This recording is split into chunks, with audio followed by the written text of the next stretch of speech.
On va commencer cette émission par de la poésie. Et quelle poésie? Avec François Gustave. Bonjour. Bonjour Charlie. Alors, comment ça va, François Gustave? En forme? Eh ben écoute, très très bien. Il fait beau, on a un beau ciel bleu aujourd'hui, donc tout va bien.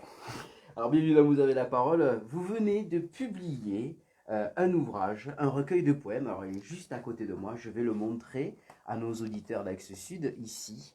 En plus, la couverture est très jolie. Il s'appelle La Merci. Confrérie des Étoiles.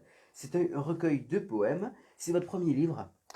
C'est mon deuxième, mais c'est mon premier en poésie. Le premier, c'était plutôt un guide technique, on va dire, sur du marketing, donc Sur du rien à voir. marketing. Ah oui, rien Ouais, à rien à voir. voir. D'accord. Qu'est-ce qui vous a poussé à créer ce recueil de poèmes, justement? C'est venu un petit peu tout seul en fait pendant l'été. Moi, je suis aussi danseur de breakdance depuis 18 ans. On pouvait plus trop danser, on était un petit peu limité, et donc il y avait un besoin de création artistique, tout simplement, je pense, qui émanait de moi. Et puis je me suis mis à écrire tout simplement, mais vraiment sans y penser. Et j'ai voulu un petit peu illustrer les poèmes que je publiais. J'ai vu que ça plaisait un petit peu sur les réseaux. Et puis de fil en aiguille, je suis arrivé à 31 poèmes. C'est pas fait exprès. 31 poèmes. Alors, justement, pourquoi des poèmes? Est-ce que vous vous sentiez plus à l'aise que plutôt d'écrire un roman? C'est vraiment de manière intuitive, quoi. C'est ouais, c'est d'écrire des choses un petit peu courtes en vers libre, parce que je suis pas malgré tout poète de formation, donc je voulais pas m'imposer une contrainte, on va dire rythmique sur les syllabes, la multisyllabique, etc. Donc j'ai juste respecté la rime, on va dire. Et puis non, c'était raconter des choses simples sur divers sujets de manière courte, imagée. Mais j'ai pas la réponse à la question pourquoi pas un roman. Ça aurait pu être un roman, mais Ça c'est peut venu comme ça. venir, ou ça peut venir, on ne sait jamais. Pourquoi pas? On verra pour la suite.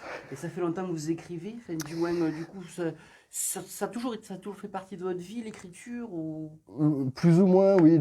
Quand j'étais petit, j'étais pas mauvais dans tout ce qui était, on va dire, rédac à l'école en français et tout ça. Et puis après, j'ai toujours plus ou moins écrit un petit peu. Je faisais partie d'une asso, donc j'avais un taf un petit peu de journaliste où je rédigeais des articles, on va dire.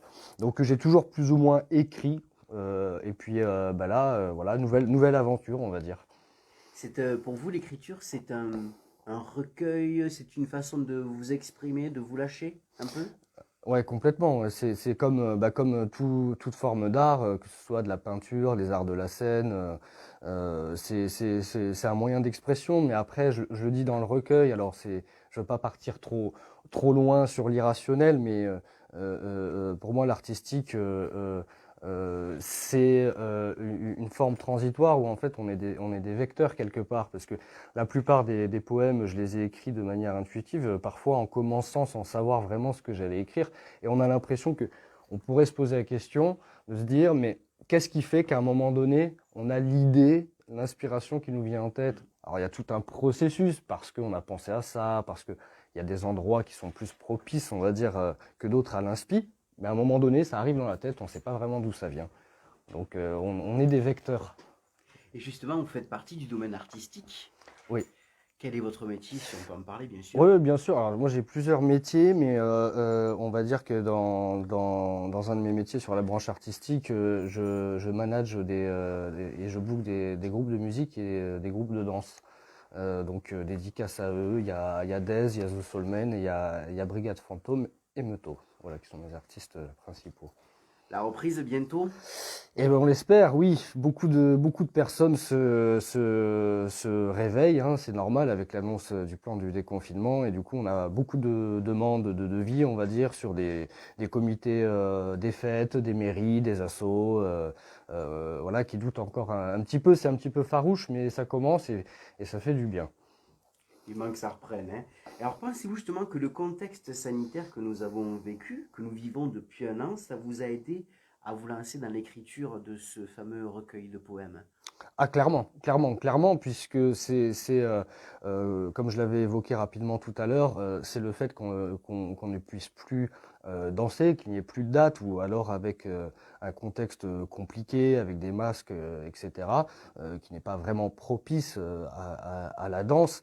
Et à partir de là, c'est vrai que ça. Et puis le confinement, ça a été bien pour certaines personnes et mal pour d'autres aussi, parce que je pense que les gens se sont vraiment recentrés sur eux-mêmes.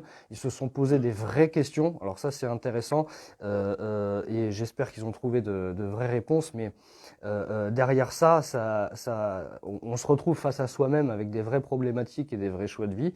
Et c'est vrai que dans un espace cloisonné, confiné, on a envie d'exprimer les choses qu'on a dans la tête, en fait, aussi, tout simplement. Donc, ça a été clairement propice à l'écriture. Et s'il n'y avait pas eu de confinement, je ne sais pas si j'aurais écrit un livre. Et est-ce que vous avez des sujets de prédilection, des sujets qui reviennent dans vos textes? Il y a à peu près 70% des textes qui sont en écriture intuitive, donc ça a été vraiment des sujets divers et variés. Il y a des sujets de la vie de tous les jours, d'autres, on va dire, un peu plus profonds, un peu plus spirituels. Et puis à la fin, moi j'avais quand même envie d'aborder des thèmes. Donc là, certaines thématiques, je parle des smartphones. Voilà, du rapport qu'on a à la technologie.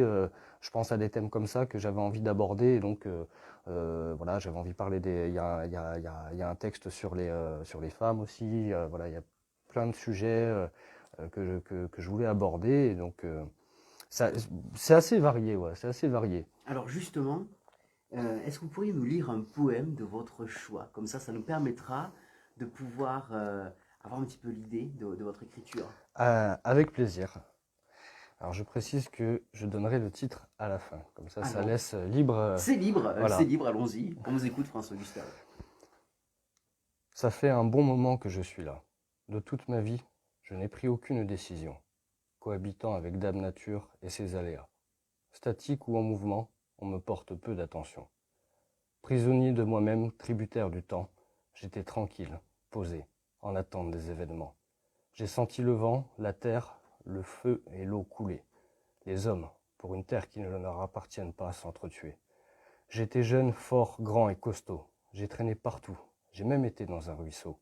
Toujours dans un état laconique. J'ai été carré, puis rond. J'ai fini conique. J'ai vu des gens beaux et des galets. Des fois côtoyant le troupeau, des fois esselés. Certains, avec un élan fort, me lançaient. D'autres, avec un puissant corps, me peignaient. J'en ai vu une quantité naître et mourir, ébahis par ce qu'ils sont prêts à faire pour grandir. Mais j'ai de tout temps été par terre, et je l'accepte, j'étais massif, je finirai poussière. Récit d'un caillou. Eh bien, c'est bien trouvé, la confrérie des étoiles, c'est très très joli en attendant, François Gustave. Merci. 31 poèmes donc. Oui, pas fait exprès, mais vraiment pas fait exprès. Donc c'était voilà, clin d'œil pour nous habitants de Haute-Garonne et pour les Chauvins. Voilà, mais le hasard, vraiment le hasard. Alors, où est-ce qu'on peut le commander justement ce livre? Tout à fait, sur le site internet www.laconfrériedesétoiles.com. Alors on le mettra un lien sur la page de l'émission en plus, comme ça on pourra y venir directement. Super, merci. Et on ne peut, je précise, on ne peut l'avoir qu'au format papier, il n'existe pas en e-book, parce que je trouvais que voilà, ça aurait été paradoxal de vouloir déconnecter les gens avec de la lecture sur leur téléphone. Donc voilà, c'est sur du papier recyclé en plus. Alors une dernière petite question, est-ce qu'il y a un deuxième tome en préparation peut-être? Je vous avoue que ça a été, je pense que les personnes tatouées me comprendront. Quand on fait un tatouage, on a envie de s'en faire un deuxième. C'est voilà le parallèle que j'ai envie de faire. L'écriture c'est pareil. Et du coup, ça m'a évidemment donné envie d'en faire un second, mais pour l'instant, on n'y est pas encore. On n'y est pas Voilà. encore. Alors pour que nos auditeurs puissent un peu mieux vous connaître, François Gustave, on va faire votre portrait chinois. Est-ce que vous savez ce que c'est que le portrait chinois? Pas du tout. Pas du tout. Eh bien vous allez découvrir alors avec nous, avec Ok. nos auditeurs de Radio Axe Sud. Si vous étiez un animal, qu'est-ce que vous seriez? Un animal, oh là là Qui là vous là. inspire? Un animal qui m'inspire, ça va être compliqué. Je sais pas, comme ça, je dirais que je serais un singe. Pour quelle raison le singe? Parce que je suis souvent en train de faire l'idiot et en même temps, je passe de branche en branche dans mes multiples activités. Je sais pas, voilà. Premier animal qui me vient en tête. Et si vous étiez un objet du quotidien? Un objet du quotidien. Ouais. Quelque chose qui vous tient à cœur, que vous Euh, touchez, que vous concrétisez tous les jours, qui fait partie de vous. euh, Waouh, c'est chaud. Faut que ça vienne en tête. C'est ça qui est bien. Ah ouais, c'est ça, de manière spontanée. Parce que là, il y a plein de trucs qui me viennent en tête, mais j'ai pas vraiment envie de les dire. Il y en a qui me Donc, disent, par exemple, pour faire simple, qui passerait très bien à l'antenne, il y en a qui me parlent, par exemple, du mug de café le matin, voyez-vous, bug par de... exemple. Ah mais ça, c'est cool, quoi, le bug de café. Non, bah, je serais de machine à café, voilà. Ah, Je serais de voilà. machine à café parce que tout le monde a envie de s'en servir et c'est cool une machine à café. Et si vous étiez un plat ou un mets culinaire, quelque chose que vous aimez beaucoup? Un plat, moi j'adore le rougail saucisse, quoi. Hmm. Moi je ferais le rougail saucisse. Je suis pas du tout réunionnais, mais dédicace aux réunionnais qui nous écoutent, c'est très très bon, c'est très sain et ça fait voyager, un petit côté exotique, voilà. Et si vous étiez une personnalité, alors homme, femme, de n'importe quel domaine, que ce soit la politique ou bien la société en général, ou Euh, bien un je- artiste. ou bien un artiste, je sais pas, je serais Will Smith. J'aime bien Will Smith. Bon, je suis blanc, mais c'est pas grave. Y a pas de problème sur la personnalité. Will Je serais White Will Smith, Smith. pourquoi pas? Ouais, voilà, c'est ça. Non, non, ouais, j'aime bien Will Smith. Ouais. Je trouve son parcours cool. Il a été influencé dans le hip-hop. Il a sorti un album de rap aussi. Puis voilà, il publie des choses sur du développement personnel et tout ça. C'est très cool. Ouais, moi j'aime bien Will Smith. Eh bien, François Gustave, on a été ravis de vous avoir. Je montre de nouveau ici la Confrérie des Étoiles, ce très beau recueil de poèmes. On vous le conseille sur Radio Axe Sud. Nous, on a eu l'occasion de le lire, c'est un véritable bonheur. On va vous Merci. mettre directement les liens juste en dessous de l'émission, comme ça vous pourrez directement y accéder. Et comme vous a dit François Gustave, uniquement en version papier, pas de version numérique, et c'est tellement plus sympathique quand même, hein, Ouais, n'est-ce c'est clair. pas? Merci pour rester avec nous, François Gustave. Oui, bien sûr. Hein. Merci beaucoup, Charlie. Et